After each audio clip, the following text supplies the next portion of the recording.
It's Brian with GreyWolf Towers again. So today's video, I'm going to try and show you what is available out there right now. So I have some parts. Now some of these I did get before the huge mining craze and shortage of graphics cards and everything for 2020, 2021. But they are still available if you look hard enough. So one of the items is the case. This one here is a Cougar brand. MX130 I believe it is, or MG130, something like that. I've done a video on it which should be posted before this video. This case is an MATX case. It runs about $40 plus tax, give or take. It's available on Amazon. It is an MATX case. That is a great price for one with a glass side panel, and it is glass, not acrylic, whereas with the Q300L that everybody else tends to use, it's actually about $10 more expensive than this case, or about the same price depending on sales and things. But it does not come with a glass panel. It comes with an acrylic panel, which are easier to crack when you're screwing the tabs in. They get scratched a lot easier, but if something smacks into them, they don't break as easily usually. This does have USB on the front, and it will on the rear with the motherboard, and then it's got the power switch, headphones, microphone jacks, all that kind of stuff, which again I should have gone over in a previous video, so I'm not going to go in depth on that. But it is a great looking case, especially for a gaming rig, so it's perfect for our build today. So I've used this same setup in the charity build for breast cancer awareness. So this is the B460m motherboard that I've done a review on previously. It is for 11th, and I believe a BIOS update will allow it to do 12th gen. So that's a good board for right now. You can get these. They're usually more available than you could find like a B450 or B550 motherboard for the Ryzen chips, and it is a lower cost. So, and these are my preferred board for budget builds because they're cheap, they're small, and they're easy to get a hold of. Then you've got the Intel CPU. Now this one is already installed, so I'm not going to show you the installation of that, but it is an i3-10100, and that is perfectly fine for gaming and light streaming. It is essentially a 7th gen i7. I mean, it really is a pretty decent processor. It's the same as a Ryzen 3 3000 series or newer, where you get 4 cores and 8 threads. So it'll handle gaming pretty well, and then it'll handle a little bit of streaming as well. The RAM that I have installed is two 4GB sticks that are 2400 megahertz. Now these are just bare PCBs. I have these because this video is mostly to see what you can actually get your hands on at a reasonable price. These two sticks come out to 8 gigs. They run you about $20 to $25 a piece, so $40 to $45, maybe $50 if they're a little bit higher right now. But usually you can get them for like $22, $23 each. So it's not bad, and that's again on Amazon. Motherboard on Amazon, CPU on Amazon. Usually the CPU is about 120, which is better than most of the Ryzen 3s now, and they're actually currently available for MSRP of about 115 to 125 range. This motherboard does support M.2, but we will not be using that in today's build. And I've got the I/O shield down here as well. I've got the cables already ready to go for the SSD and the hard drive. Again, these are available. This is a 2.5-inch SSD, 240 gigs. You can pick them up for 30 to 35 bucks new, 20 to 25 used if you look for a good deal, sometimes 25 to 30 if you don't find a good deal. And then we have a 1 terabyte hard drive that is an actual physical drive, not an SSD, and that will run you anywhere from about $20 to $50 depending on whether you buy new, used, or refurbished. And I was picking these up in the bucket loads for 15 bucks a piece, new, still sealed in the wraps. They were $15 plus shipping. So I'd buy them 5 to 10 at a time, pay about $20 in shipping, $15 per drive. I mean, you think about it, yeah, you buy them in bulk like that, you're spending $150, give or take, but then you've got a bunch of them on hand. For a normal user, I don't suggest it, but if you're flipping, not a bad idea. Just keep an eye out. When you find them for $15, buy a crap load of them. I usually buy the 2 terabyte drives instead nowadays because it gives more storage to the buyer. Those typically run me about $30. Now, after some tariffs and increases and things, they're running closer to $40 plus tax, but still 2 terabytes new versus $15 for 1 terabyte used gets a lot more attention, so I just have to add a few extra bucks into the build. And then we also have our power supply, which is a Captain series from Apevia. I know they get a lot of crap, especially on these YouTube videos. I'm just going to be honest, on a budget build, they're perfectly fine. This is 550 watts, so it's really like, I'm going to say it's probably closer to 450 watts in true wattage, just straight out the 12 volts. But again, for a budget build, it's going to be more than adequate. And the best part is the Captain series has black cables, so they're blacked out. They're not the ketchup mustard cables that you normally get in a budget power supply. And this thing will run you less than $35. I think after the new tariffs and the taxes and stuff that they're now, and the shortages that they've been going through and jacking up prices all over the place, I think on Amazon at the time of this video being filmed, they're sitting at about $32. I usually buy them 3 to 5 at a time, and I usually buy them for about $25 to $30. But even $32 is not bad on a budget power supply. So you look at it, you're not into it too much. The one hard thing to get a hold of right now is the video card. This one, I decided in the breast cancer awareness build that I would go with a different video card, and so I changed it out at the last minute. So this is the pink shrouded one that we painted for the breast cancer awareness build.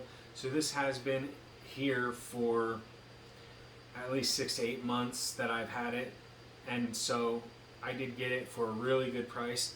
This is a 4 gigabyte RX 580.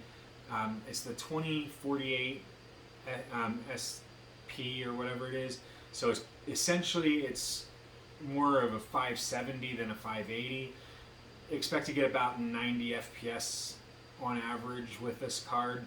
It's not a game changer. It's not a high-end, best of the line, graphics card. This is a budget card. I think I picked it up for about $60, but that was a while ago. I have seen similar ones on eBay going for $100 to $150, so keep that in mind. But those are typically the actual 584 gigabytes or 484 gigabytes, which are more powerful than this and will net you about 20 to 30 FPS better than this card. Like I said, this is more in line with a 570 than a 580, and this one, 90 to 100 FPS is what you should probably expect, maybe even down as low as 80s. But again, we have a graphics card, and you can, if you find a really good deal, you can get them for less than $100, $150, but expect to pay about $100 to $150. So when you add it all up, I'm just going to round this to $20 for the hard drive. So you've got, let's put it at the max of 150 on the GPU.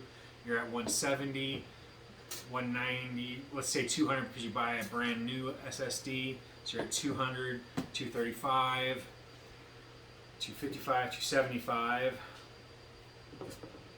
275, 3, let's say 350, 450, 475. You're at 525, maybe 500, 525 range, and it is a build that you can actually build today. You can order the parts and you can find the stuff available. It may take a little bit with shipping because you'll probably have to, ship the RX 470, 570, or 580, whatever you're able to get your hands on.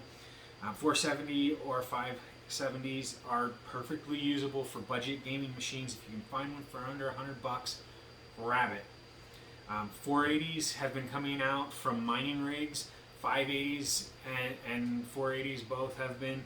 580s a little less because they are still usable for altcoins, but picking up a GPU to last you a year or two while all this craze is going on, 100 to 150 bucks is what I would tell you to expect. I have seen some really good deals. I picked up a GTX 1650 4GB.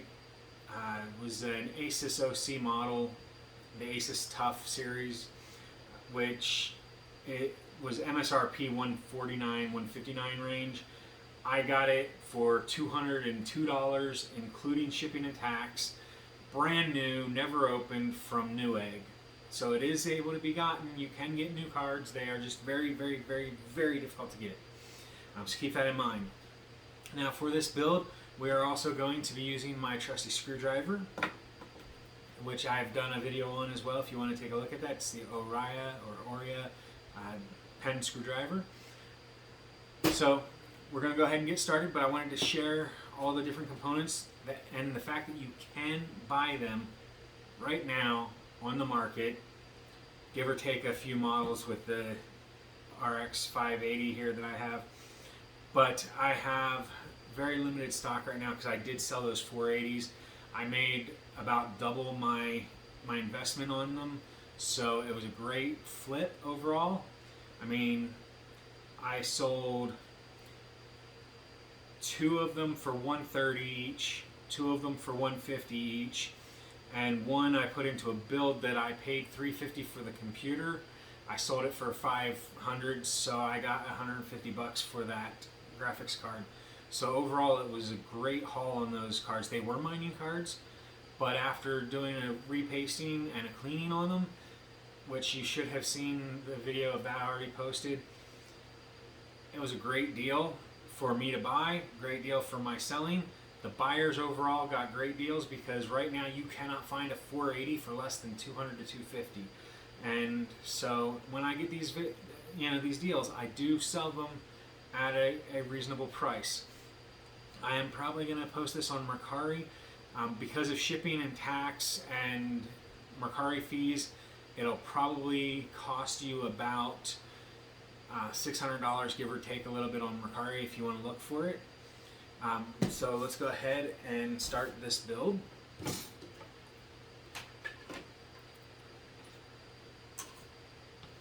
And like I said, there is an M.2 slot on the motherboard, so if you want to switch from this to that, you can, and they're close to the same price. I have some 256 gigabyte NVMe drives that I picked up for $31.99 or $31.98 or something like that each on Amazon. It was a sale though. I believe they're now $35.99-ish, but it's like a $6 difference. Gets you the smaller, easier to hide drive that'll be covered up by the heatsink that comes included with this board. So there are some positives. Plus you also use less power. So on our budget power supply, there'll be less strain from that. Granted, it's like a maximum of 0.2 watts difference, but every little bit does help. So let's go ahead and do our build.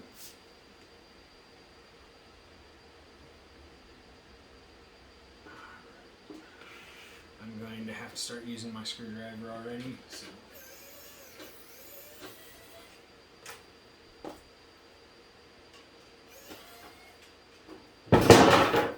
And these are not captive, so they do come off. You do have to keep track of these, so you will need to keep an eye on those.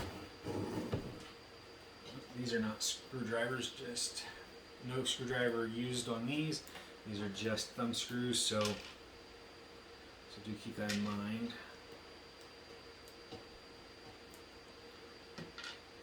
And just as a heads up, a lot of this I may fast forward through at 8 times speed just to help cut down on the length of the video. I know that YouTube likes you to have 8 minutes or greater for them to monetize, but honestly, I try to keep mine as short as possible for you, my viewers. This has gotten very, very dusty. This has been sitting out for a couple months.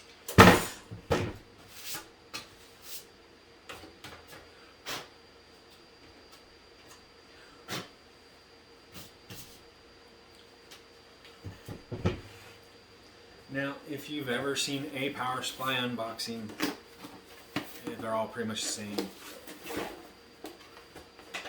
You always get some sort of information. That's just a breakdown in this case of what it has as far as the ends of the cables and the power supply wattages and everything. You do get screws, so we are going to use those. And as I said, all blacked out cables, and it's almost always bubble wrapped in power supplies, even budget ones. There is a fan for venting. You've got intake and exhaust here, and so I'm going to put these face down so that the vent on the bottom of the case allows it to breathe in and out. Now, there are a lot of people that put power supplies in after they put other things in. I put power supplies in as the first piece. The reason that I do that is because, just taking out our screws and things. The reason that I do this first is that way later on when you go to plug in your motherboard, you can definitely have the power cable ready to go and plug it in. Whereas if you put the motherboard in first, yes, it tells you where you're going to have all the cables, but you may not be able to squeeze it in through these budget cases through the grommet holes because it may cover with the motherboard. So this way we'll have it in the system ready to go for that motherboard install, and then once you've got the motherboard in, you can connect all the power cables and they'll be ready to go, as opposed to having to take the motherboard out to run a wire, or running it all the way around the front of the motherboard and covering up stuff and making it visible through the outside, through the glass. So now these screws we are going to go ahead and put in real quick.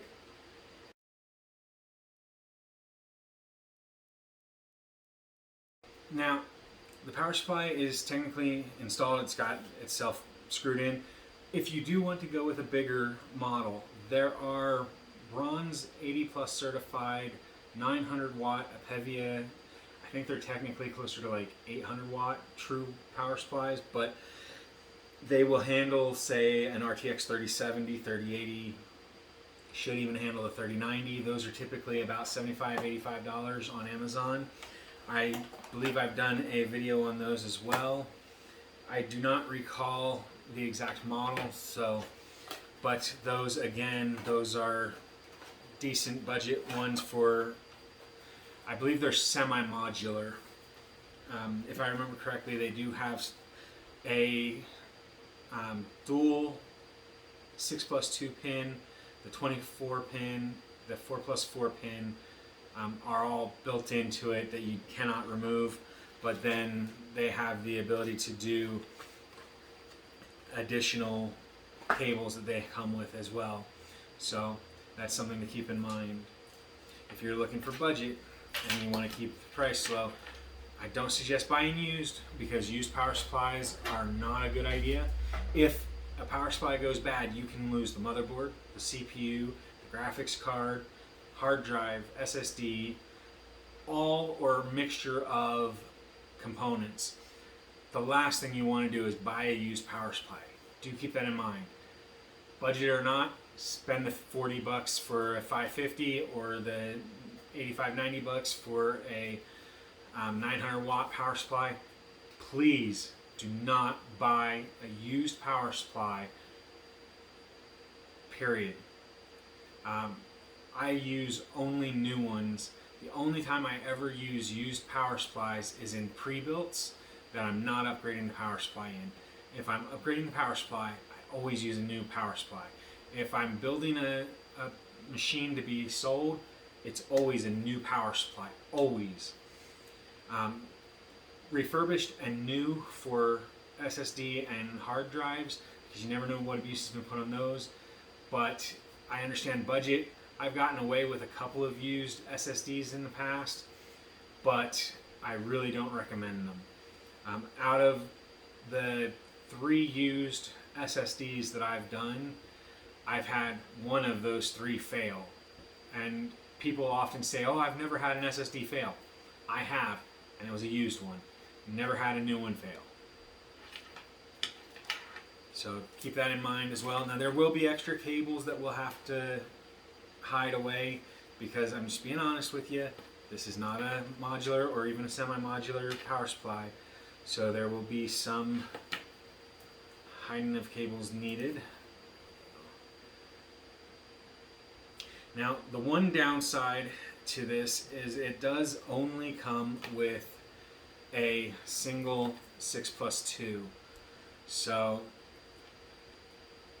we do have an 8-pin 6+2 that we can use for this graphics card, but it will not work for a card that requires 2 or more power connections. Do keep that in mind. And then, like I said, we're going to route this before we put the motherboard in. There we go. And this way we can have it up through this hole here, so that when we put it down, put in our I/O shield. Make sure we get it the correct way real quick.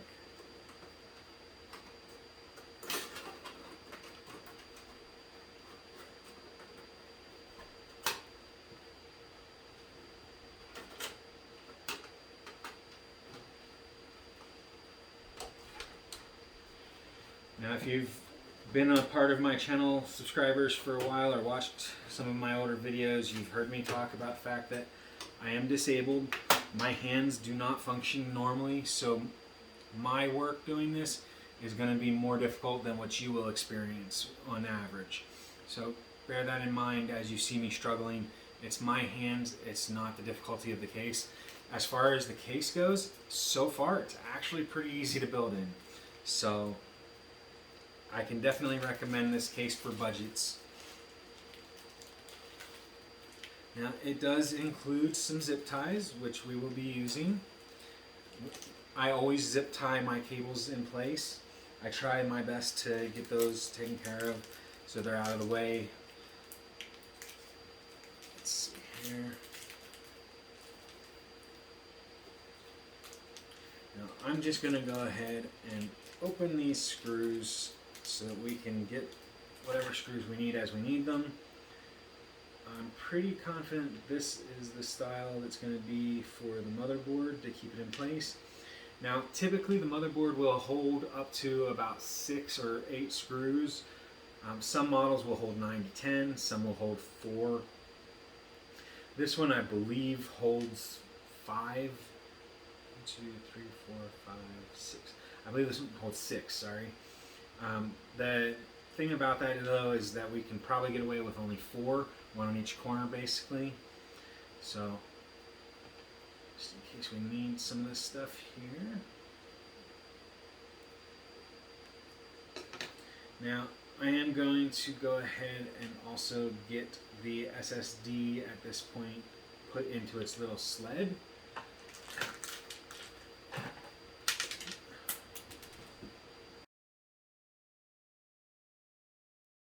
So now, since the button here to release it is going to be in the front, we want the side with the SATA connections on the back so that the cables can go into it. Now this does sit right up against it, so that's really good. Now technically you can get away with only 2 screws on this. I'm going to put 4 on there just because I don't want it to look cheaply done. The thing about SSDs versus hard drives is since there's no moving components in them, just electronic components, what will happen is this will sit the way that you leave it perfectly still. It won't rattle, it won't shake, it won't vibrate, it won't make noise, it won't do anything except either run or not run. And that's really, really good because you don't want the added sounds. With a hard drive, you will typically have some sort of vibration sounds coming out of it. So, and I'm just getting my drives lined up and ready to go, just so that they're ready to go. And as far as drive cages, this thing is actually pretty easy to install. I've had much more difficult. And this will slide in this way into the bracket in here, and the power and data will be on this side. So now we've put in the I/O shield, we've put the wiring in. Now let's go ahead and get our motherboard in. Now I'm going to be changing positions, so bear with me.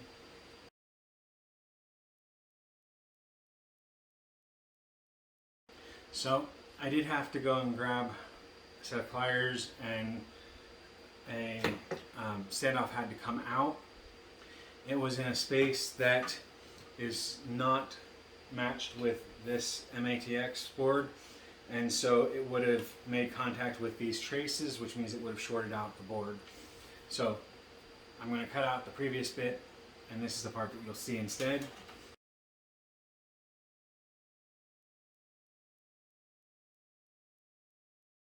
One down, 3 to go. 2 down, 2 to go. 3 down, 1 to go. Not Wendigo, like the mythological beast. Alright, there we are. So that's all 4 screws. So again, technically there's 6 screw holes. I'm only doing 4. It'll keep it in place tightly and everything. The main reason on this case that I'm only doing the 2 on top and 2 of the 4 on the bottom is because the 2 lowest ones on the motherboard, or farthest towards the PCI Express slots, the 2 that are farthest on that side do not have matching holes in this case. At least one of those holes for sure. So I'm just going to avoid possibility and just do the 2 next to them and then the 2 up at the top. And the 4 of them will hold it in place. Plenty sturdy, no worries. And then we take our pre-run power to the CPU. And then we take our power to the motherboard, the 20+4 or 24 pin, depending. Now, I always recommend that if you can squeeze your hands in, either here or underneath, that you support the motherboard when you're pressing these in, if there's not a screw directly next to it, because the standoff will support the motherboard or the PCB in that area, but if there isn't one directly right there, which on the motherboard power, the 20+4, there almost never is, if there's not one right by it, the board flexes, and if it flexes too much, it can either break the traces inside the board, snap the board completely, or just mess with the traces and cause problems later on that you don't want to run the risk of. Now, this we are going to run the motherboard is one of those budget ones, the sys fan or the rear fan. The one nearest to it is actually by the CPU power, which is different from most motherboards. Most motherboards will put it close to the rear bracket. We want that tight, and we want this tight. So we'll run those like that. And now, much cleaner look to it. So now we will get the front panel I/O area taken care of. I don't recommend using the twist ties. I mean, on the back it's usually okay, but you definitely don't want to use it on the front where the traces and stuff are, or anywhere along those lines, because they can wear through, and when they do, the exposed wires could hit something and short stuff out.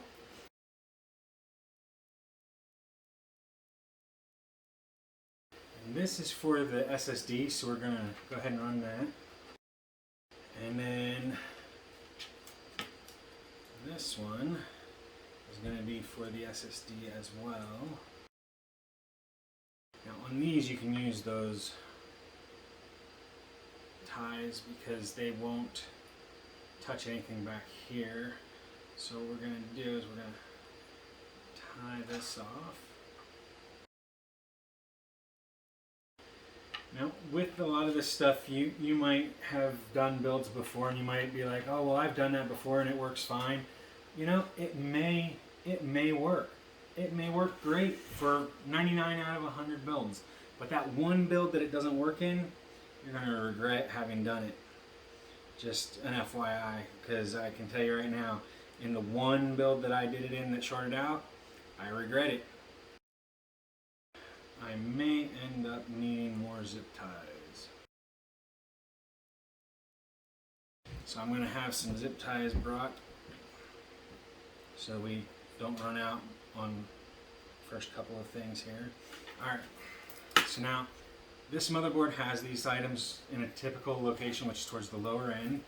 So we are going to run these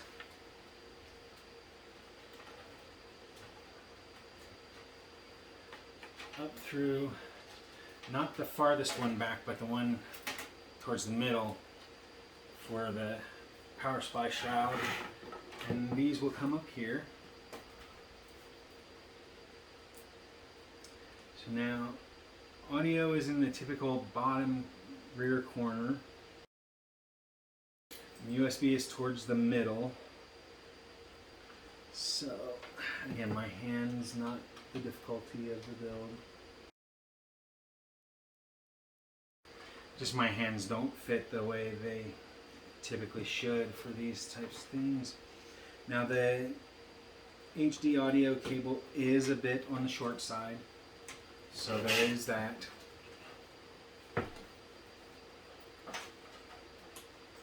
But overall this should fit really good there. Just going to split these apart a little bit here. Reset. Power. Power LED. And then we'll go ahead and do the SATA and for data and power.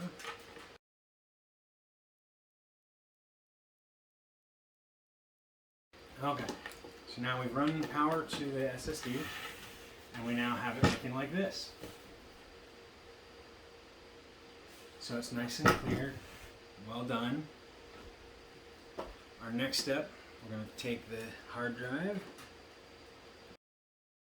Now I'm using the bottom tray. It can be in the top tray, it doesn't matter. Just clips into place once you have that in there. And we're going to squish this power cable back into that area back there. We're going to plug in the power to the hard drive. We're going to run the data cable here. We're going to run it through the bottom of the two bigger grommet holes because we're going to put it into the SATA ports facing the front. So now the front. The back is still a bit of a jumble, but we're going to straighten some of that out with the zip ties here. Last thing that we need to do before we do the tidying up is we need to put the video card in. Now for that we take off the rear little guide control thing here. So, and then we will have to take out, zip tie. We will need to take out the first two slot covers. This one's a little more difficult because of capacitors on the motherboard being right next to it. So I can't just swing this open, but I can bend a little bit and then twist and pull and it comes loose. They're not reusable anyway, so it's not a big deal. The video card goes right in like that. 2 screws for the video card.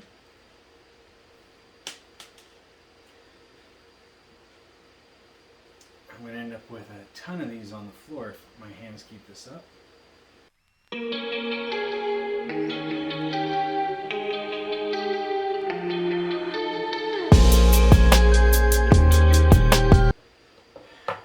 then I'm going to use a regular screwdriver just to get it a little bit tighter than the motor, and that one will go. And then we will use the 1 power connector to PCI 80, and we will go ahead and plug that in. So now we only have a few extra zip ties that my son was able to grab for me, but it should be enough to do what we need to do. Alright, so we're going to take a bigger zip tie, and what we're going to do is we're going to put it through right here. And this is going to go, and this is going to take care of the 24-pin power, the USB 3, and the PCIe power. Give me a quick second. I'm going to grab a pair of clippers real quick to clip this. Alright, so I've got my clippers. I'm just going to clip the end of the zip tie off. Grab another zip tie. I'm going to take the bottom corner closest to the power supply shroud, and I'm going to zip tie our 4+4, and that way it'll be out of the way over there. Now there does seem to be a lack of zip tie spots over here, so what I'm going to do is I'm going to take one of the longer ones, if I can keep it in my hands, and I'm going to put it through a little hole and around the end of the motherboard, and I'll show this off in a minute here, but I'm going to use this zip tie for a SATA cable and the 24 pin. Actually, I think I'm going to put both SATAs into that. There we go. So I've got both SATA cables going to that to be held, and I've got the 24 pin, and then I'm just going to tighten that off real quick. And then I'm going to run, it can be a shorter one, it doesn't have to be a long one, but all I've pretty much got left are long ones. But there's, up here between these grommets up here, there's a spot that I'm going to do the front panel I/O, like the USB 3, audio, that kind of stuff. I'm going to put those through up here on a piece. And then just cut that zip tie. And there is a lack of tie-offs for zip ties down in the lower portion of this, so some of this I can't really tidy up too much. I'm just going to zip tie some cables together so they're bunched rather than being loose. And that should help when we go to close the panel. Alright, so overall it looks a little better. The back doesn't have to be shiny and pretty, but it's routed. The front is a lot cleaner. To finish off the build, we're going to put our side panel back on.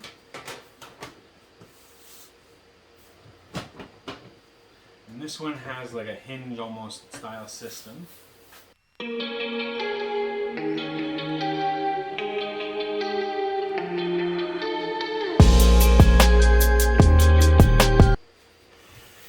So we've got the cable management side paneled off. Now the glass side panel. I am going to peel this piece off just so that it doesn't get in the way. And we just screw these thumb screws into place. Now, some people do them left to right, right to left, whatever. I do them in the crisscross or star pattern. This way it doesn't tend to risk breaking the glass. If you're using a screwdriver on them, it's a lot bigger of a chance that that'll happen, whereas with these it's a lot less likely, but it is still a possibility that you'll screw in too tight on one corner and just shatter it. Now with an acrylic panel, it's a lot more likely to crack and break with an acrylic panel than to do anything with a glass panel. However, to avoid the risk, I just get in the habit of doing it this way. Alright, so now we are done. Voila, we have a $550 PC that you can actually build today, or ish. You know, you might have to wait a couple of days for shipping on some items, but it is a system that you can order and find the parts for today, order them, and then when they arrive, you've got them. Now this particular video card I did buy about 6 to 8 months ago, if not a little bit over. It was part of 2-pack that I bought. I paid about $70 for it, give or take, 70-80 bucks. It was before all the craziness hit, so it had to have been closer to a year, I guess. But it will perform good. It'll be a nice budget-oriented system, and it looks nice.